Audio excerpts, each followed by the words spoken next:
The playwright I chose was Lynn Nottage.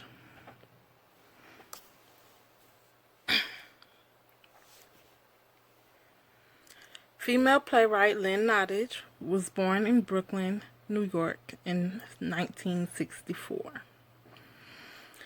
Her first play she wrote, she said her first play she wrote was at the age of 8, 6 to 8, and it was inspired by all the women around her.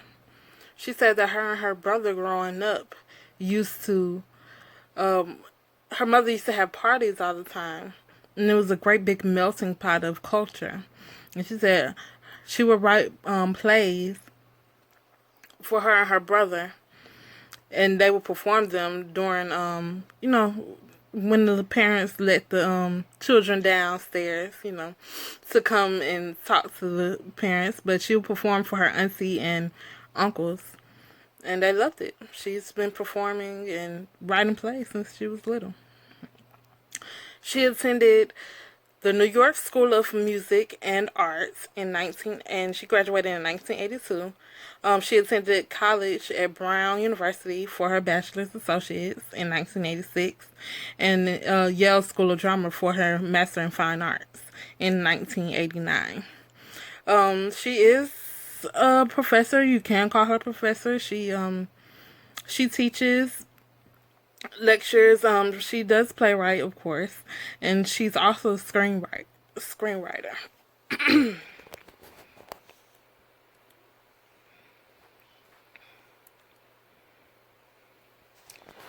So some of her most famous plays is Ruined, Sweat, and Fabulation, or the Re-Education of Undine. And I was in that play last semester. But I believe that Ruined is one of her best works, and it opened her up to being more of an artist, as far as writing about women. So, Ruined is about a woman named Mama Nadi who runs her own brothel bar, and she faces challenges of the Civil War. She hires women who are damaged to serve the very customers that have caused them ruin. She believes that this hard love is protecting them. Like she's really hard on them. She believes that her love and her point of view is what's right for them. What is the best aspect of Lynn Nottage? I believe that Ruined is the play that best describes Lynn Nottage as a playwright. Lynn Nottage is a huge advocate for women's rights and wants to bring awareness to women's suffrage overseas and in America. Before she wrote Ruined, she did travel to South Africa to speak with and do research and do interviews of ladies who were affected by the ruins of war and everything that happened overseas, because a lot of women are affected. She actually did meet someone named Salima, who is a character in her play Ruined. You will see that later. Her and her director went to go see South Africa, and she felt so bad. She said she was in the moment, and when the lady was telling her story, she just kept crying, and she wanted to tell her stop, but she knows that the lady needed her time to let every go and release and get her word out and let people know the war and the torture that's going on to the women overseas. Some of her top accolades will be the Pulitzer Prize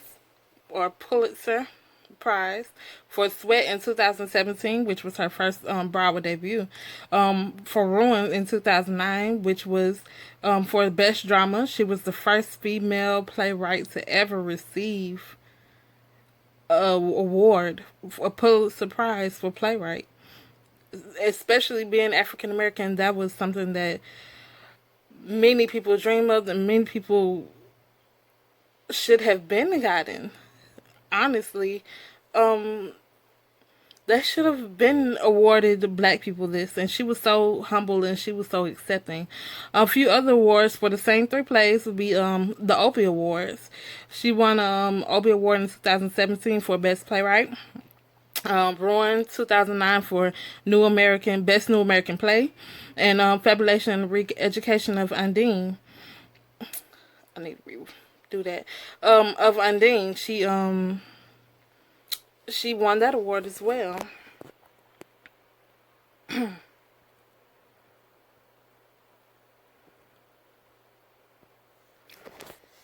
The aspects of black aesthetic.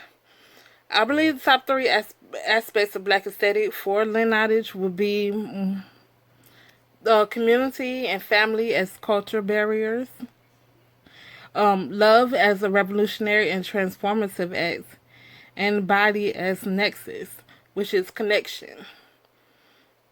And that's why I have like Brooklyn Bridge, the hearts, and the connection, because this story right here touched a lot of lives, and a lot of the characters in this story were harshly affected by the war, the civil war in the Congos.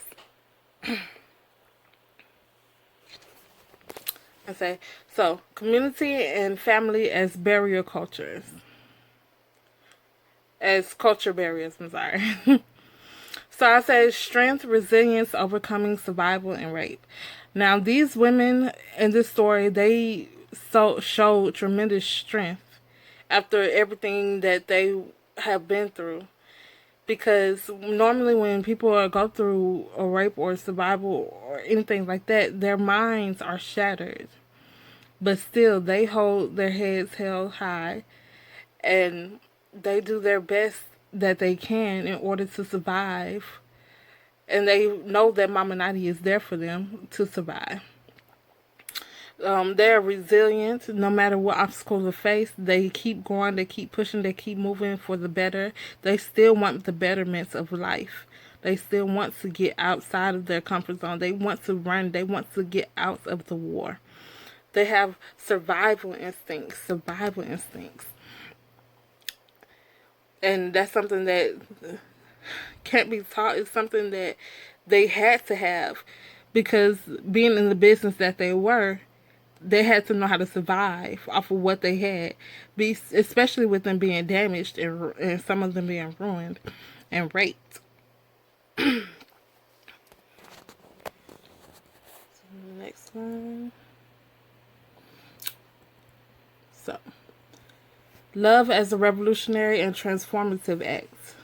Relationships. So Mama Nadi had a strict relationship with the girls. She wanted to protect them from everything, and she felt like she was doing her best at protecting them by having them inside of the club and taking care of them and putting money into their pockets and giving them a home up above their head. Salima, she was raped, she was enslaved, and she was married, and she was scared to go back home because of what happened to her, and she was ashamed. But Mama Nadi still took her in. Josephine, she was a daughter of a chieftain, and she's the survivor. She was the oldest prostitute in the play, but she knew how to survive.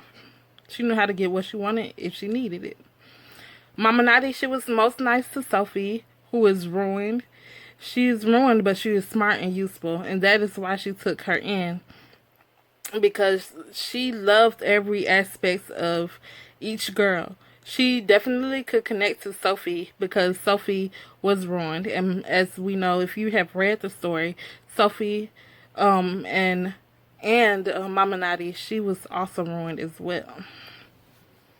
Useful. Body and nexus. So the impacts of war, the impact of the Silver Congo War, it really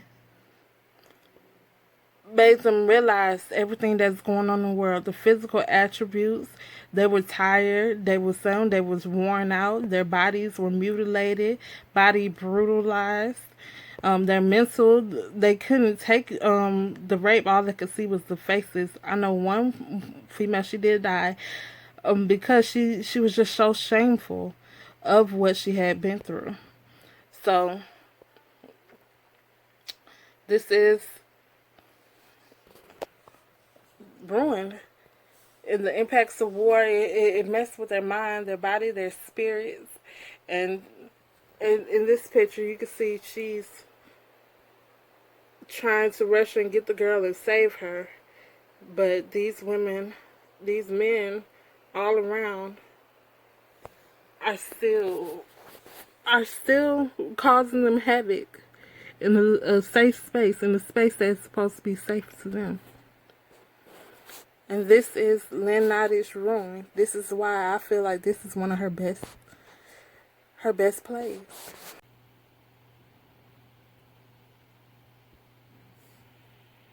Thank you.